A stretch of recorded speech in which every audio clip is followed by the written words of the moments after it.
where increasingly the Republican Party was successful, more effective at painting itself as the natural home of the white working class. Like they were the working class party. And at the same time, you have the Democratic Party moving away from its base in labor unions toward kind of centering educated professionals, right? So that created a vacuum for working class audiences. And who filled that vacuum?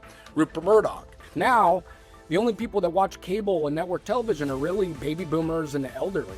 Most people under 40 are not watching legacy media. They're on YouTube, they're on Facebook.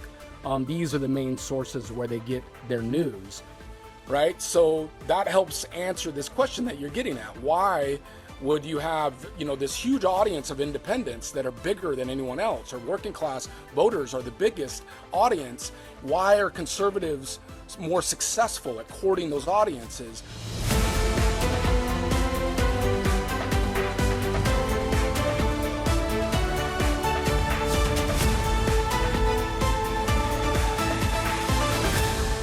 Well, welcome to another edition of SOS America. I'm your host, Charles Feldman. Thanks, as always, for either watching or listening, whichever the case may be. For the past year, as those of you who have been following this podcast know, we have been trying to answer this question about what is actually happening in the United States at this particular point in time. We've been trying to answer that question. Initially, it was for people living outside the U.S., but it became painfully obvious that people in the United States have very much the same questions, maybe more than people who don't live here. We've covered many different topics in the past year: political topics, medical topics, economic topics. Today, we're going to talk about media. We're going to talk about social media. We're going to talk about how the right wing and the left wing, if there is such a thing as a left wing, how they deal with emerging media as well as so-called legacy media, and whether or not that has any impact at all on the political environment that we now find ourselves in, as well as whether or not it portends anything of consequence for the future. With us is our guest for this episode, Reese Peck, who is a professor of media culture at the College of Staten Island. That's part of the City University of New York. He is also attached to CUNY's Graduate Center in New York City. He has written many articles, books, has appeared on many television shows, pretty much talking, among other things, about the topic that I think we are going to explore in depth on this particular episode. So, Reese, thanks for being with us. Yeah, my pleasure. So let me start off by first talking about legacy media, and then we'll kind of evolve into what the current environment is with podcasts and what have you. It has certainly been the case that anyone traveling across the U.S. for the past couple of decades and tuning into radio stations, AM in particular, would have no trouble finding a wide assortment of sort of right-wing, even if you want to attach it to a political party, Republican Party oriented is probably the best way I can put it, radio shows, talk show hosts. But good luck trying to find one on the left side, on the Democratic side. Why did that evolve that way? It's such a great question because you're right. I mean, if you look at really the ascendancy of Rush Limbaugh in the late 80s was the key thing. I mean, he kind of set the mold for political talk radio, and he was a conservative. And so a lot of the people that followed him, copycats, it kind of created a culture of conservatism in that industry, in that field.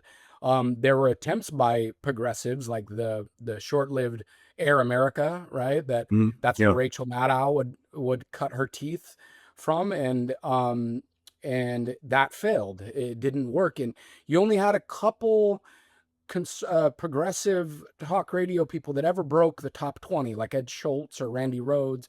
But overall, it was overwhelmingly conservative dominated genre. The question of why, I don't think there was anything, like some liberals will say, well, talk radio, liberals like nuance, they like sophistication, conservatives like tabloid bumper sticker kind of talking points, and the format itself is kind of encourages a conservative ideological orientation. I don't really buy that. I think it really just had to do more with, again, Rush Limbaugh establishing a beachhead that created a kind of conservative culture. And then following Rush Limbaugh, of course, is the advent of Fox News, which kind of adapted the talk radio style to television. And then it takes over the cable industry, topples CNN by 2002, and never looked back. And so you have this, in the late 80s and in the mid 90s, you have the politicization of the entire news industry. And it really was the conservatives that innovated that kind of more overtly partisan style. It's not to say there was an ideology before Fox News or Rush Limbaugh in the news. It just was done in a different style. It was more discreet, right? It was more about the selection of topics and the information and the framing. But Fox was really, and Rush Limbaugh were really the first to kind of see conservatism as a branding device, as like an overt way to build an audience. And yeah, I think it just kind of tilted everything from that talk radio, unapologetically political style to be conservative, seen as conservative, where the liberal style is practicing news in the Walter Cronkite traditional way, right? It's detached, it's not so bombastic, it's not so emotional.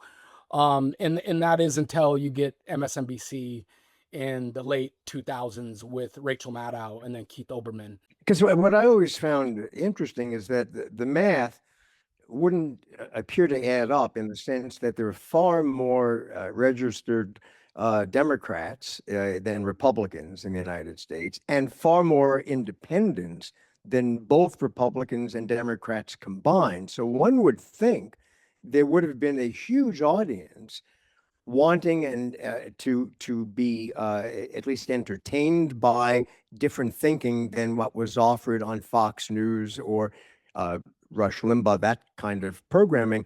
So I'm still puzzled why that didn't happen, and why, when it did happen, you mentioned a couple of examples, why it failed. And it didn't just fail, it failed in a spectacular way. I mean, it really didn't work. And yet the personalities were strong. They certainly were articulate. They had money, in many cases, behind them in terms of production. I just don't get it. And I still don't, why it didn't work. Well, I think for me, the key question, I mean, the money question. So, a liberal and leftist will say the conservatives have always had better funding.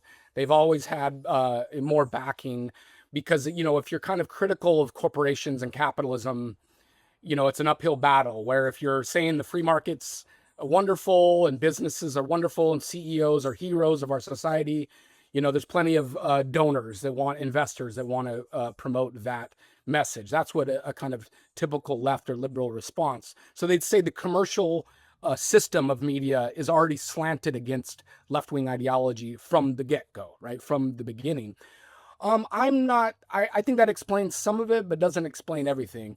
What I think is going on, it really has to do with the political realignment that starts happening in the Nixon era, where increasingly the Republican Party was successful, more effective at painting itself as the natural home of the white working class. Like they were the working class party. And at the same time, you have the Democratic Party moving away from its base in labor unions toward kind of centering educated professionals, their tastes, their preferences. And the media mirrored that. You see at the same time moving away from labor reporting, moving away from low income, kind of more rural areas, and then increasingly just catering to urban, affluent, socially liberal audiences, right? So that created a vacuum for working class audiences. And who filled that vacuum? Rupert Murdoch. And he had a tabloid style that was not just, it was stylistically more appealing to working class audiences. And I find that, the Democratic Party, once it symbolically kind of wedded itself to the professional middle class, this educated class, its style manifests that in its news and who it tries to target.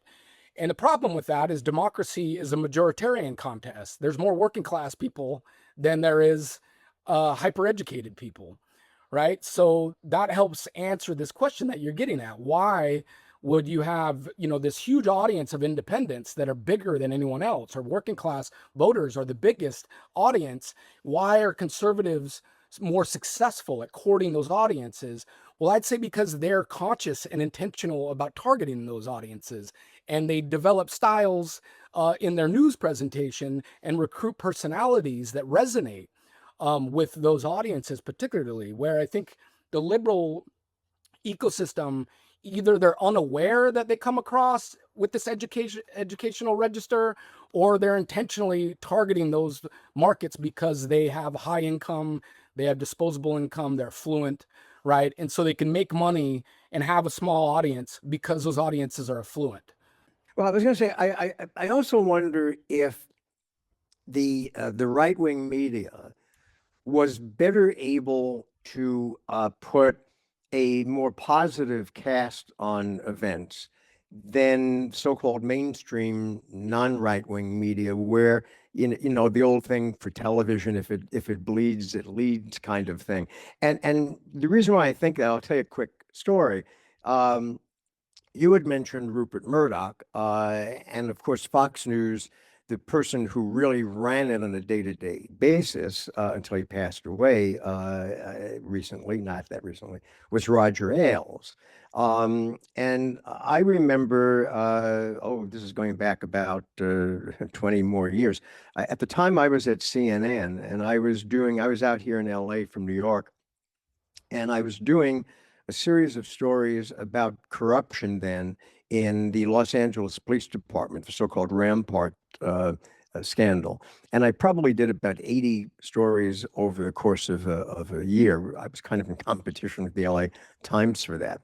And there came a time when Roger had approached me about working at Fox News instead of at CNN. And the money was good, actually better than what I was getting at CNN. And I thought, well, as long as I can do what I do, sure, why not? But then came word through not Roger directly, but somebody working for him, and they said, we just want to make sure of one thing, that if you come here to Fox News, do not do the kinds of stories, the police corruption stories, that you were doing over at CNN, which I thought was a most bizarre thing to bring up, and a very unusual prohibition to put on any journalist. Don't do a certain kind of story. So I didn't take the job, long story short. But I wonder if the success of right-wing media is partly based on, they tend to put rose-colored glasses over events that other media tends to. You can argue maybe they're being too pessimistic. I would argue they're being more realistic, but I wonder if that has anything to do with it. That's a tricky one. I think because Roger Ailes came from the world of daytime talk, right? He wasn't originally an ideologue. It was Nixon who recruited him from the Michael Douglas show. He thought more like an entertainer first. What pops in a conversation? What personalities have good chemistry together on camera? And daytime television is a more happy, it's not supposed to be a downer, right? You're supposed to Right. kind of develop these relationships with the host, and have, just casual conversation that's fun. And you have celebrities on, and comedians and things like that. So I think he did understand that, where CNN in the Ted Turner model was news is the star, right? The That's right. information will be the first to get the info on the hurricane, or the whatever the event is on the ground. Where Ailes, coming from daytime television, the personality, the anchor was the star. It was, how do you develop these relationships with the host? Mhm. You know, and I think also Murdoch, tabloid media tends to mix politics with more soft news, right? Sports, celebrity, gossip, fun things, right? And so you bring those guys, they mix that, right? They'll do kind of lighthearted topics, and then focus on personality rather than this hard-hitting investigative journalism that may be depressing. It's important, but it's dour, and it takes a special kind of news consumer that wants to endure these joyless stories for the sake of good information and citizenship and education and things like that. But on the other hand, to kind of contradict your idea that they want to stay away from negativity, if you look at Glenn Beck and the heyday of the Tea Party in 2000, it's just constant alarmism.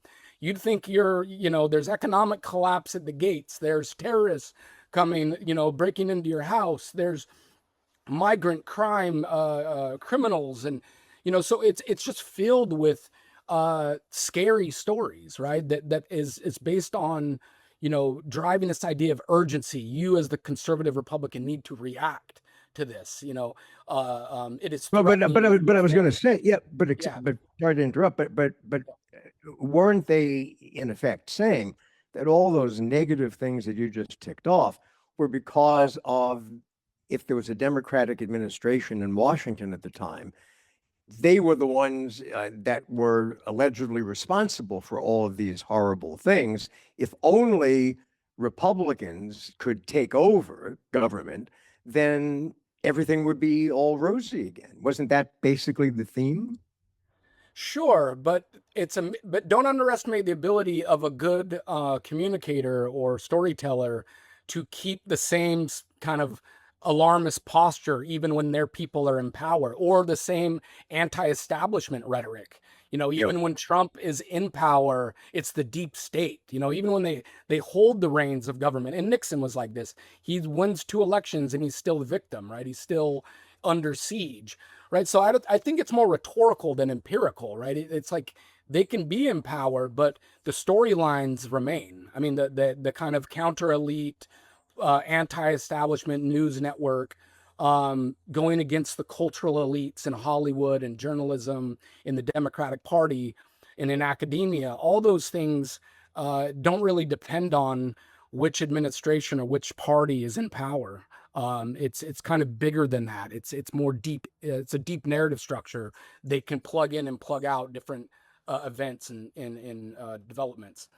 Okay, so we'll now kind of speed ahead from the 80s and 90s and early 2000s. And here we are in 2026 in a totally different environment when it comes to media, right? I mean, radio has been on the decline for a good number of years. There are pockets, yes, that are doing well, but overall, it's not doing very well. Same could be said of local television, network television. It's not what it was even 10 years ago. But it's been replaced, and it's been replaced by streaming, by podcasts, by TikTok, YouTube, Instagram, Facebook, you name it. How is that changing the political environment, or is it? I think it's very significantly changing the political environment, and it has been since really the flashpoint is the 2016 election. We've talked about the 2024 election as the podcast election or the influencer election, but I would say that trend, it wasn't 2024. The first kind of cracks in the cable news network television system were exposed when Rupert Murdoch couldn't wield his empire to pick the Republican nominee. He was against Donald Trump. People forget this because they think Fox, they have short memory because Fox is such a Trump cheerleader now. But if you looked at the Republican primary in 2015, they were all against Trump. So what Trump did was he sought out the emergent alternative online media ecosystem to counter that, right? Influence. And so you have Steve Bannon with Breitbart News, digital sites, and then you have Alex Jones on InfoWars, mainly blowing up on YouTube. And then these kind of 4chan meme making sites that were pro-Trump. And that really showed that it was a canary in the coal mine, right, with where media was heading. And it would really hit its fulcrum in 2024. But you could already see it changing then, with young consumers and young Americans increasingly cutting the cord and moving to online video instead of cable television. And it really starts in the mid 2010s. Statistically, you can see that's when cable people purchasing cable packages go down. like the height of when cable. Now, the only people that watch cable and network television are really baby boomers and the elderly. Most people under 40 are not watching legacy media. They're on YouTube, they're on Facebook. These are the main sources where they get their news. How did that change politics? I think a platform like YouTube, it already had in it baked in as a kind of company ethos this idea that broadcast yourself. We are not connected to professional organizations or institutions. Like, it's democratic. It's this unmediated, raw experience you have with the presenter or YouTuber and the audience, and it came with it a kind of anti-institutional posture in politics, where it was all about kind of distancing yourself, not embracing your professional credentials, but distancing yourself from political parties and distancing yourself from the usual sources of official knowledge as a way to show that your voice is pure, authentic, uncorrupted. And those other institutions are corrupt, those political parties, and you see the rise of independence at the same time, right? People are getting fed up with the donor kind of system of party politics. They're looking for people they're going to at least perform authentically, like they're not just doing the service of the political party or some other institution. And that's what I kind of see it happening. And I think, the best practitioner of this style, that I'm above the partisan fray and I'm not like Fox News or MSNBC, is Joe Rogan. Right? I'm an everyday guy. I'm politically heterodox. I don't like people that obsess with politics, and yet he's talking about politics. And in some ways that kind of, I'm different than the left-right Fox News, MSNBC. It was really appealing at precisely the time where large swaths of Americans were becoming disillusioned with partisan politics and the political parties, right? Let me back Yeah, you yeah. up for a minute, because you had mentioned, and you're quite right, that younger people, to some degree millennials, but Gen X, Gen Z, I've lost track of all the alphabets at this point. I'm like, what are we up to now? We're up to alpha again? Have we gone back to alpha or whatever? Um, get their news in a different way. They get it from social media. But how does one now define news? Yeah. Yeah. I mean, this is a big issue, right? And I think the 2024 election really punctuated this problem. A lot of the most politically influential platforms were not news outlets at all. They were YouTube pranksters like the Nelk Boys. They were, MMA fighters. They were Joe Rogan. It's kind of an entertainment first show. And yet they're talking about politics, framing events, assessing candidates, right? They're still doing the thing that partisan news did before. Um, but they're doing it in a much more mixed hybrid media experience. It's not seen as a news format or news genre.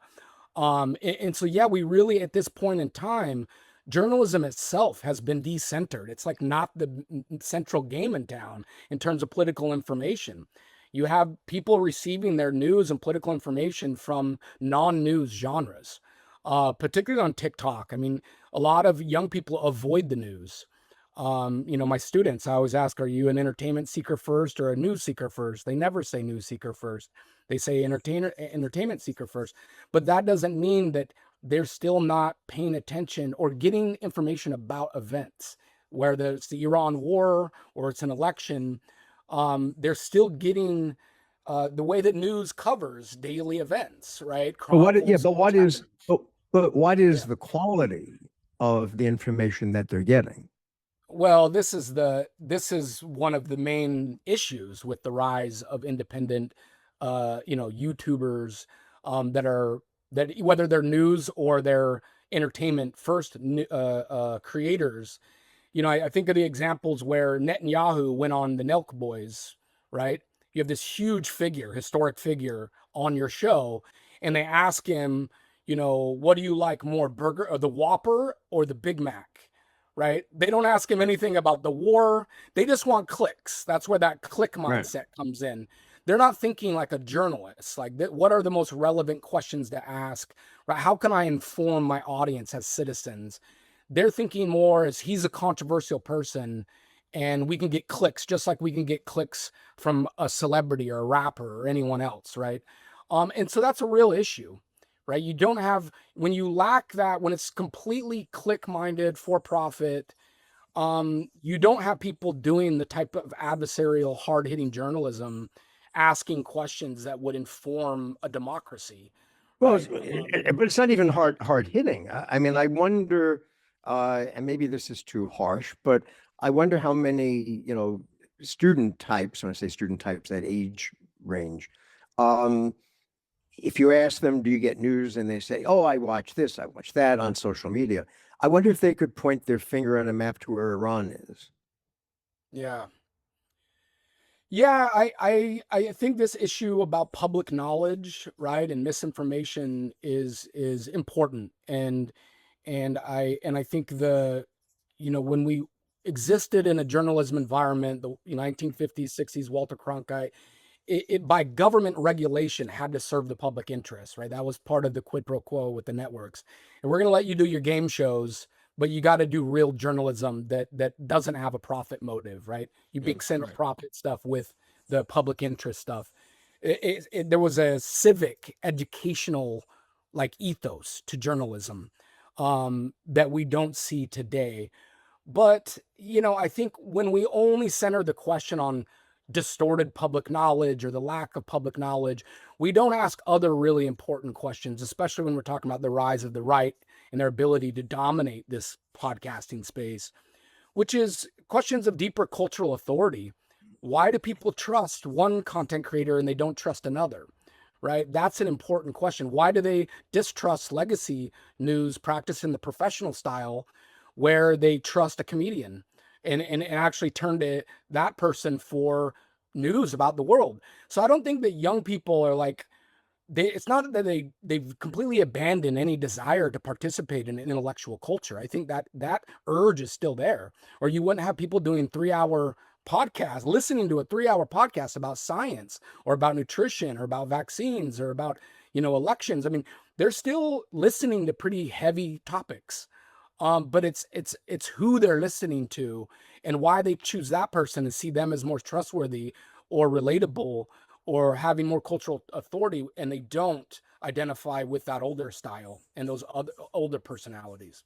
Well, is it just an age issue? I think age is part of it. It can be masculinity, the embodied masculinity of a speaker. Young men will listen to other men before they listen to a woman, right? Sadly, but that's the case, or vice versa, right? Um, but I also think it's class. YouTube has a working class audience.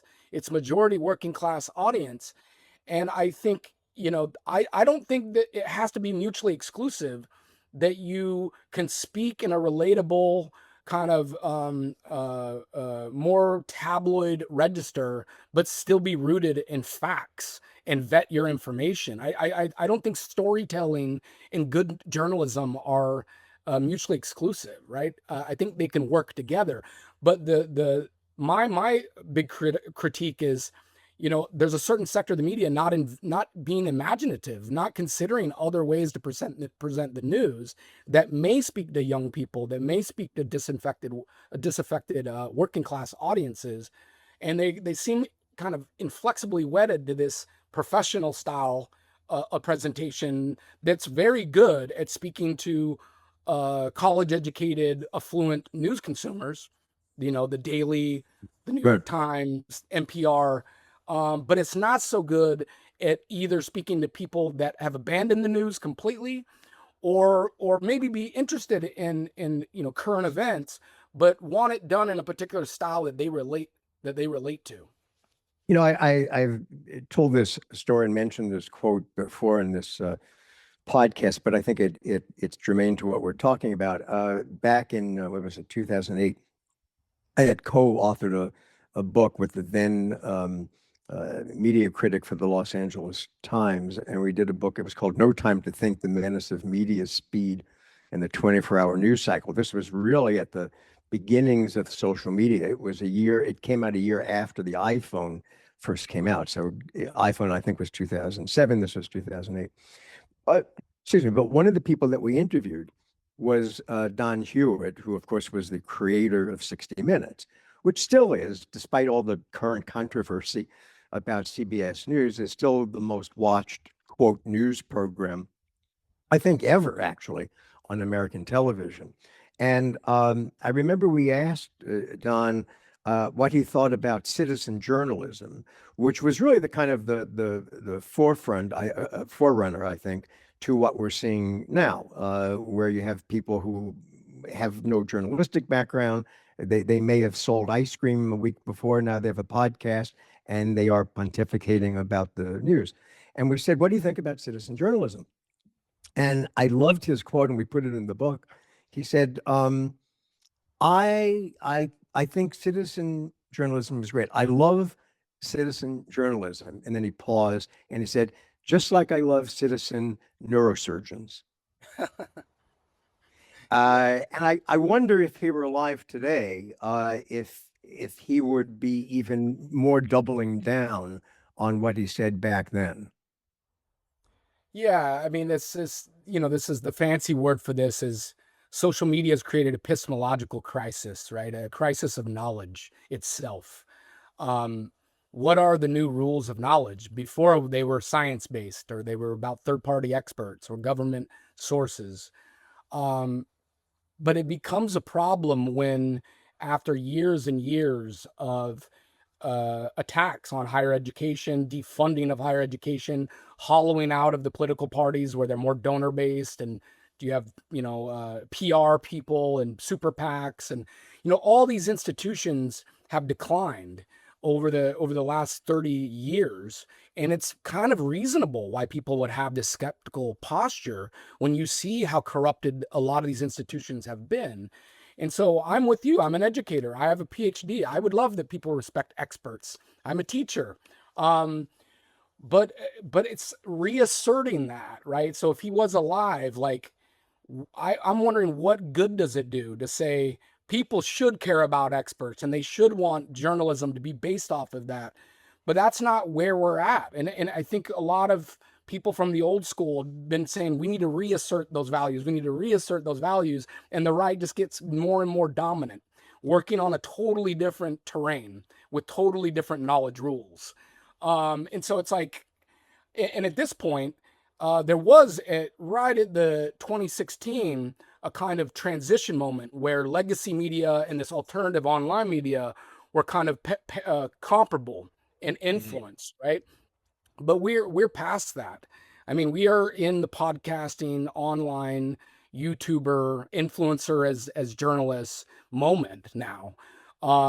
More people are watching these shows than they're watching legacy news or 60 Minutes.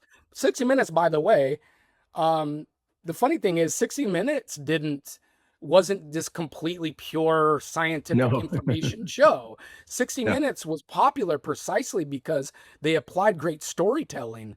They understood how to mix good journalism with entertainment. It was a very entertaining show, unlike anything that came before it, with visual editing and storytelling and documentary style. So, I mean, I would say, 60 Minutes, when it came on the scene, it was rebuked for being too flashy or too tabloid, which Right. is ironic, right? But you mentioned a bit back, you used a word that you don't often hear being used in this country. You hear it all the time certainly in Europe. You use the word class, because Americans like to think that we are a classless society. And I don't mean that as a pun, that we don't have the kind of class structure that, say, the UK has, and still has to a large degree, I think. Is that what this is all about? Is there a very rigid, more than we would like to think, class system at work here, and certain class members or members of a certain class tend to gravitate toward one means of communication, while people in another class tend to go in another direction? Is that what this is fundamentally about? I would say 100%.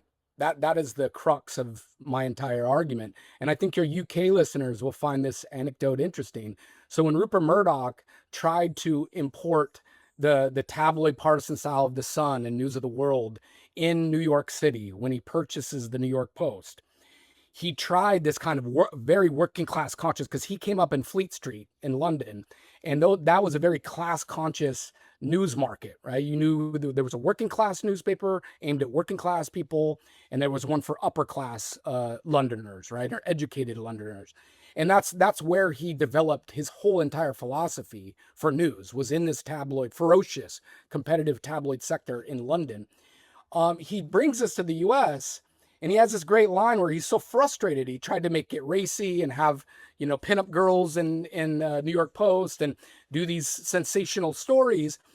And he was frustrated that it didn't take off immediately. He said, it's these Americans have this self-improvement ethic. They don't understand their own class. They're not realizing, right? They think they're better than what they are. Where in the UK, it's much more class conscious. The news markets are.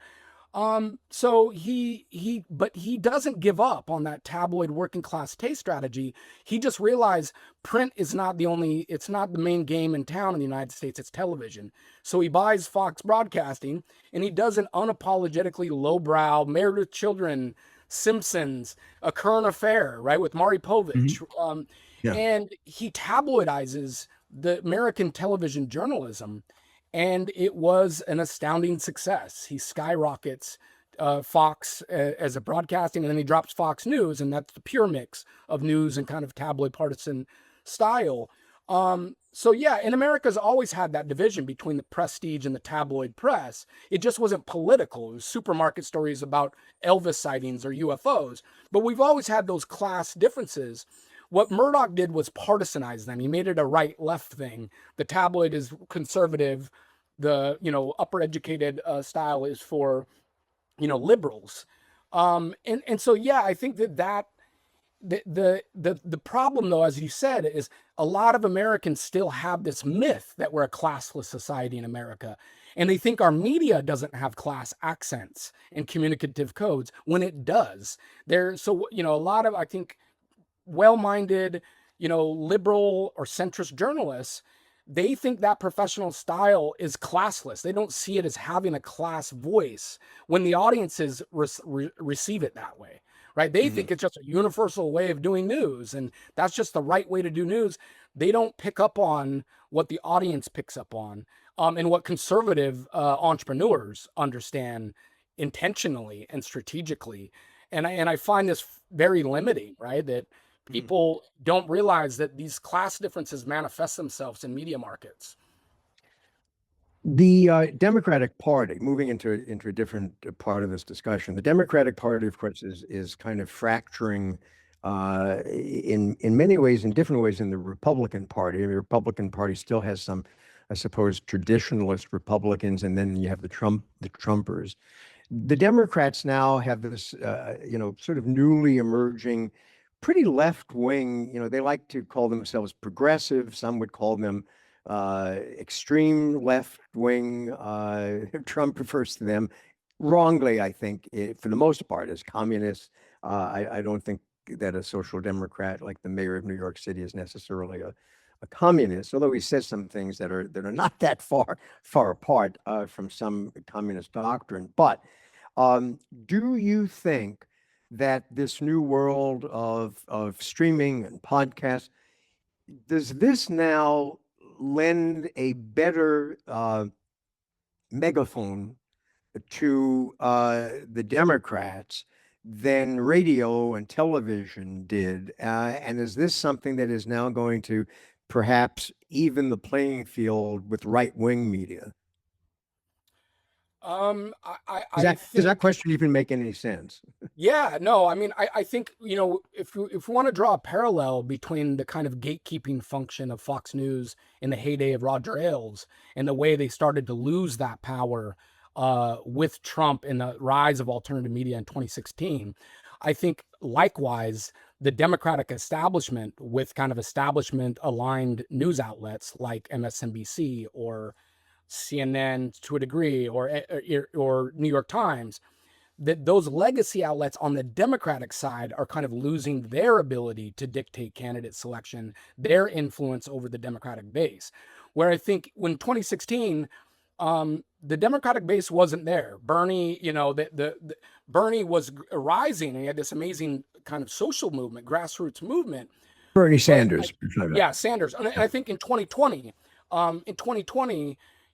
there was a lot of kind of leftists on the Bernie side and fans of independent media that kind of overestimated the maturity of this online left media sector and underestimated MSNBC and the legacy press ability to still really influence the Democratic base, going for Biden over Bernie, seeing him as unelectable. But I think getting beat by Trump again has radicalized that base. We're in a different place. Not only has that media grown, but I think the base itself has much more of an appetite for an anti-establishment style. And I think socialism or someone's position on the Israeli Gaza conflict, it's a proxy for like anti-establishment cred overall, right? So it's like it's not so much into the weeds about those positions or those ideologies. It's just that label socialism or social democracy has become a proxy for the fighters, for the people that are the anti-establishment force that's going to counter both the Democratic establishment and the Republican Party. And so I think that's what's happening. It's just the base has gotten to a point in political frustration and disillusionment with the Democratic Party that they're open now for something different. And it could have been maybe something else that wasn't coded as socialism, or it didn't relate to the Israeli conflict, but those have emerged as kind of, again, like proxies for that populist energy. And so, yeah, I think it's a combination. Media can influence political bases, and political bases can have a feedback loop to what media strategies entrepreneurs utilize. And I think a lot of you see former legacy media, Don Lemon, but you see people from the previous legacy media We actually had Chuck Todd is one, right? Who used to do Meet the Press. Chuck Todd, right? Oh, I'm thinking of Joyanne Reed, right? You see Oh, Joyanne okay. Reed, which Right. used to be Yeah. a big Biden person. You see them when they moved to independent media, they actually recognize that political culture is more left, right? So to be successful in that space, I've noticed them be influenced by those positions. And the same thing happens on the right. They call it audience capture, where you start to see what likes and views and clicks and comments, that it starts to influence your editorial instincts. I mean, with Megyn Kelly on the right, she's saying things she would never say at Fox News because she has an independent channel. Tucker Carlson, a similar thing, right? Yeah. So I think the independent space has baked in to it a certain kind of style and an anti-establishment ethos. And so I think that's what we see happening, and that's where the kind of action is ideologically. I think they're recognizing that these formerly legacy news personalities. So it would have been 20 years ago, if we were having this discussion, very unfair to, at that point, say to you then, what do you think is going to happen in the next 20 years? But I'm going to ask that unfair question now. The way things are now going, where do you think, but 20 years is probably the way things have speeded up way too much into the future to try to guess. But can you take an educated guess on where in the next 5 years this is all headed? Oh, what a question. I'm not really good at prognostication, but I'll try.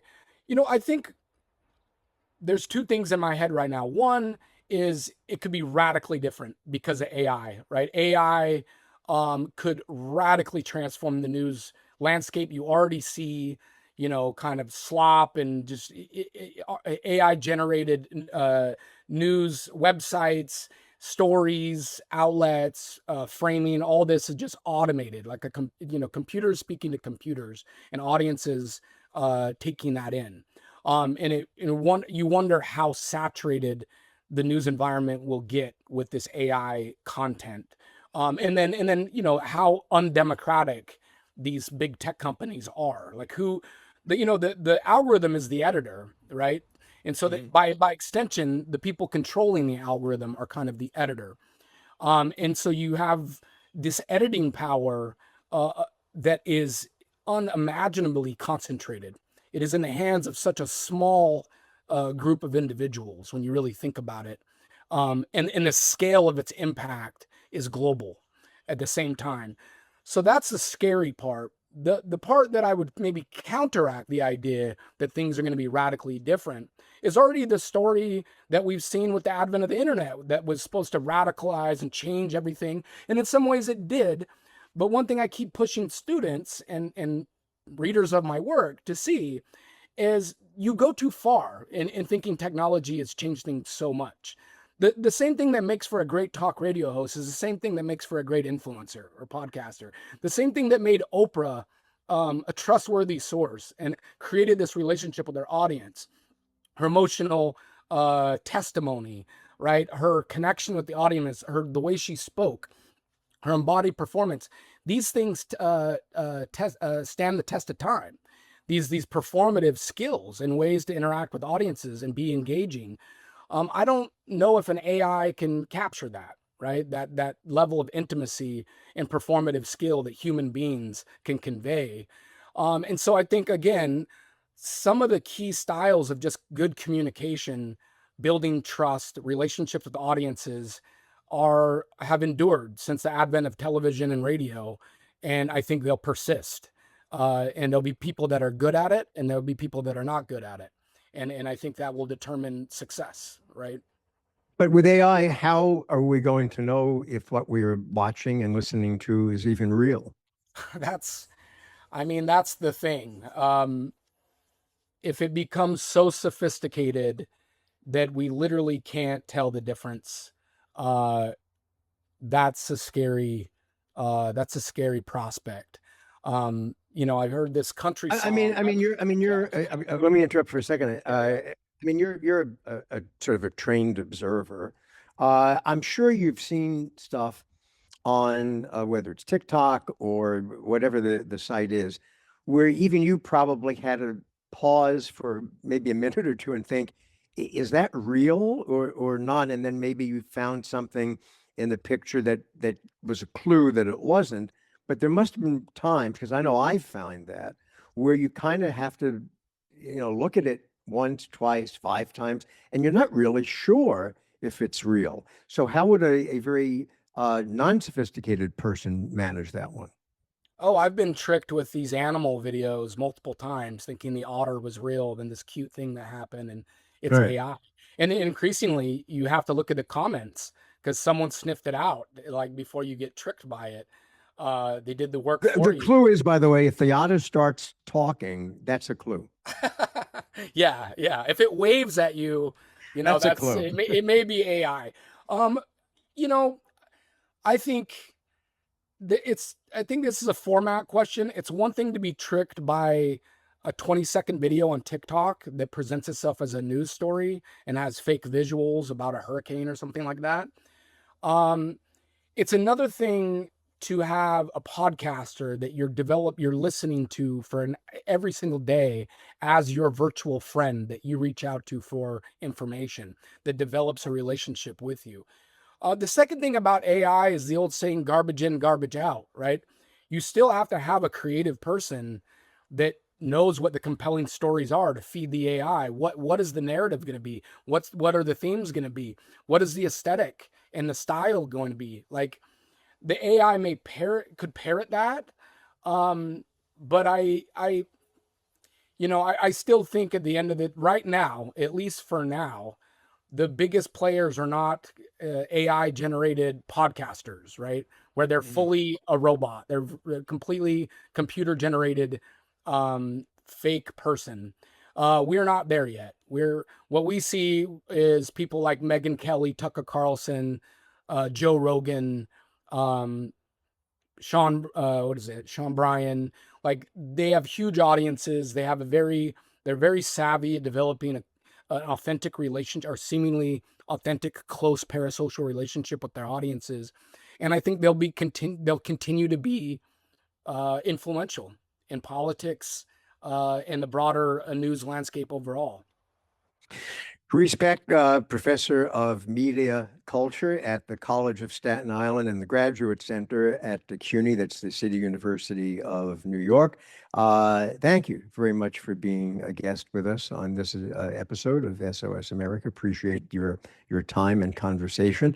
And for those of you who have been following the podcast, as always, we do welcome your comments. And if you would like to subscribe, by all means do so. It is, as I always say, absolutely free. Until the next episode of SOS America, I'm Charles Feldman. Thank you for being with us.